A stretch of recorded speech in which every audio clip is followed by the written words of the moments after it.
السلام علیکم ورحمۃ اللہ وبرکاتہ۔ ناظرین، آپ کا استقبال ہے پروگرام اسلام سب کے لیے میں آپ کے میزبان حسام الدین خسرو کے ساتھ۔ محترم ناظرین اکرام، آپ جانتے ہیں کہ ہم اپنے تمام پروگرام الحسن اسلامک ریسرچ سینٹر کی جانب سے آپ کی خدمت میں پیش کرتے ہیں۔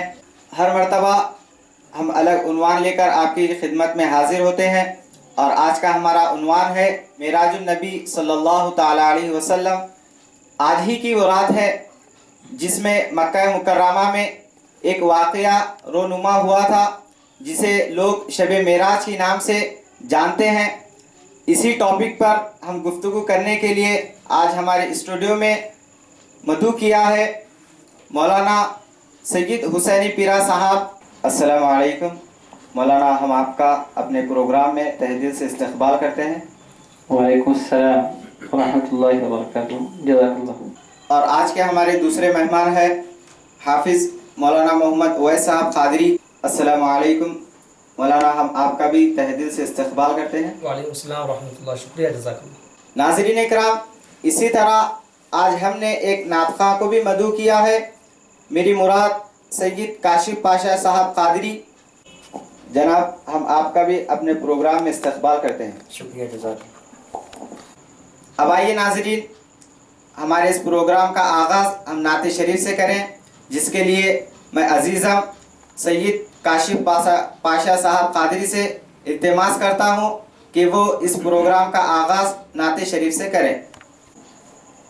ہوش و خیرت سے کام لیا ہے، ہوش و خیرت سے کام لیا ہے، ہوش و خیرت سے کام لیا ہے، ہوش و خیرت سے کام لیا ہے، ہوش و خیرت سے کام لیا ہے، ان کا دامن تھام لیا ہے، ان کا دامن تھام لیا ہے، ہوش و خیرت سے کام لیا ہے۔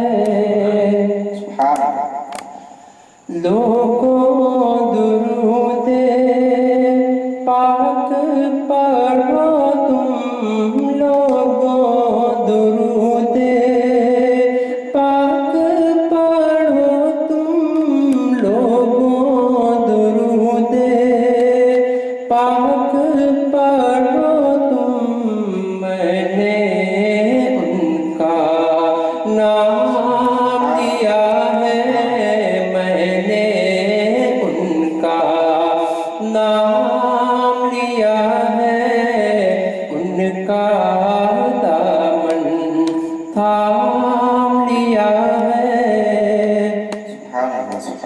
لب سی کر سب کچھ کہہ ڈالا، لب سی کر سب کچھ کہہ ڈالا، لب سی کر سب کچھ کہہ ڈالا، اشکوں سے کیا کام لیا ہے، اشکوں سے کیا کام لیا ہے، ان کا دامن تھام لیا ہے۔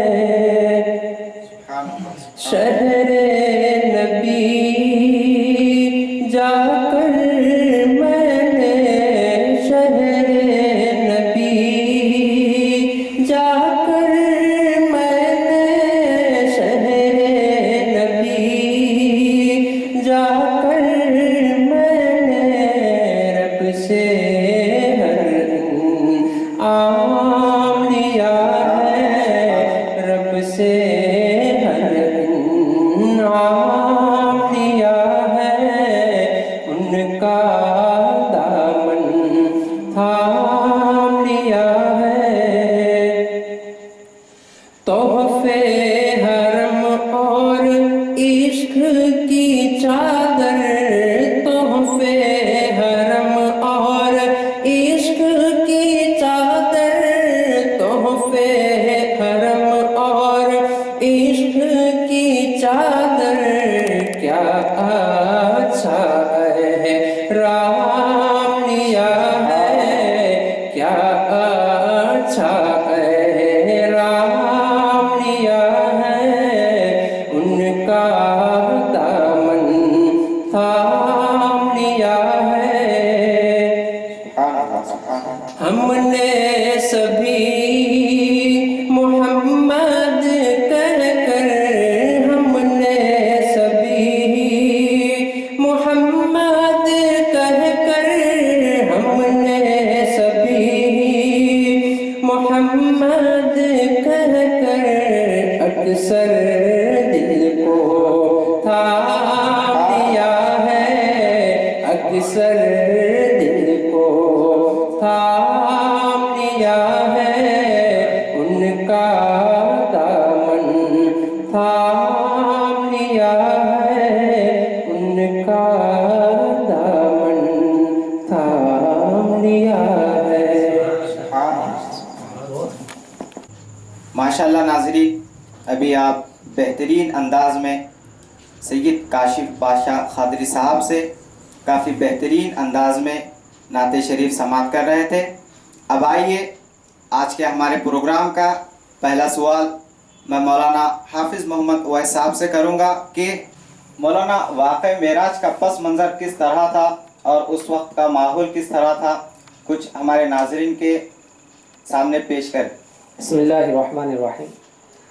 دیکھیے، واقع معراج کا پس منظر، اس وقت کے حالات اگر ہم تاریخ میں پڑھیں تو تاریخ اسلام ہمیں یہ بتاتی ہے کہ اللہ کے نبی علیہ السلام کے لیے یہ سال، یہ جو عام المعراج ہے، معراج کا سال، اس سال کو عام الحزن سے یاد کیا جاتا تھا۔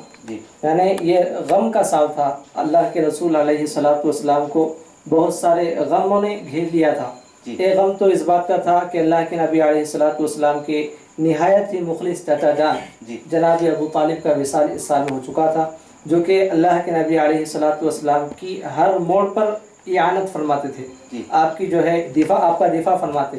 جب بھی کفار مکہ اور مشرکین مکہ اللہ کے نبی علیہ السلام کو ستاتے، بعض مرتبہ قتل کرنے کی بھی کوشش کرتے، تو جناب ابو طالب پوری نڈر کے ساتھ، پوری بہادری کے ساتھ، بے باکی کے انداز میں آپ اپنے بھتیجے کا دفاع فرماتے۔ تو یہ وہ سال تھا جس میں اس عظیم مخلص کا وصال ہو چکا تھا، تو اللہ کے نبی علیہ السلام کو نہایت ہی گہرا غم اس کا تھا۔ اس کے بعد ہوا یہ کہ اللہ کے نبی علیہ السلام کی رفیق حیات کہ پوری دنیا نے جب انکار کیا تھا تو آپ کی زوجہ محترمہ نے ہمیشہ آپ کا ساتھ دیا تھا، مال کے اعتبار سے، خدمت کے لحاظ سے، آپ کی جو ہے مشوروں کے لحاظ سے، ہر لحاظ سے آپ کی جو ہے خدمت کی تھی۔ وہ رفیق حیات بھی اب داغ مفارقت دے چکی تھی، آپ کا بھی وصال ہو چکا تھا، تو اللہ کے نبی علیہ السلام نہایت ہی غم میں تھے۔ اس غم پر مزید اضافہ یہ ہوا کہ اللہ کے نبی علیہ السلام نے جب یہ سوچا کہ یہاں کے لوگ تو اسلام قبول نہیں کر رہے ہیں، میرا پیغام توحید قبول نہیں کر رہے ہیں، تو بہتر ہوگا کہ کسی اور علاقے میں جا کر وہاں کے لوگوں کو دامن اسلام میں لائیں۔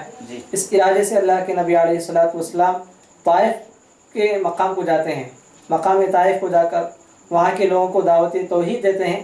تو ہوتا یہ ہے کہ جو ہی اللہ کے نبی علیہ السلام طائف پہنچ کر پیغام اسلام سنانا شروع کر دیتے ہیں، تو وہاں کے ناہنجار، وہاں کے کم عقل لوگ بجائے کہ اللہ کے نبی کی پوری نصیحت، آپ کا پیغام، آپ کا میسج سنتے، وہ لوگوں نے اپنے آوارہ بچوں کو اس بات پر برانگیختہ کیا کہ وہ اس نبی کو اس شخص کو یہاں سے فوری بھگائے۔ ہوا ہے کہ اللہ کے نبی علیہ السلام جو کہ توحید کا پیغام دینے کے لیے گئے تھے، آپ کے جسد اطہر پر، آپ کے جسم مبارک پر پتھر برسائے گئے اور آپ لہو لہان ہوئے، آپ کے نعرین شریفین میں خون بھر گیا۔ اس طرح اللہ کے نبی علیہ السلام کو تکلیف دی گئی۔ تو یہ اس طرح تکالیف کا، مصیبتوں کا یہ سال رہا۔ اللہ کے نبی علیہ السلام جب اس غم میں تھے تو اللہ کو یہ منظور ہوا دنیا کو دکھائے کہ یہ میرا جو محبوب ہے، اگر پوری دنیا ستائے گی بھی تو یہ اپنے حبیب سے، اپنے خالق کائنات سے کبھی ناراض ہونے والا نہیں ہے، اور یہ حبیب کا عالم یہ ہے کہ دنیا اگر ستائے تب بھی اس سے اللہ کبھی ان سے ناراض ہونے والا نہیں ہے۔ اللہ تعالیٰ نے اس ماحول میں اپنے نبی کو آسمان میں بلا کر اپنے حبیب کی ہمت افزائی فرمائی اور اللہ کے نبی علیہ الصلوۃ والسلام کو اس بڑی عظیم معراج سے سرفراز فرمایا۔ یہ اس واقعی معراج کا پس منظر اور اس کا ایک لب لباب تھا۔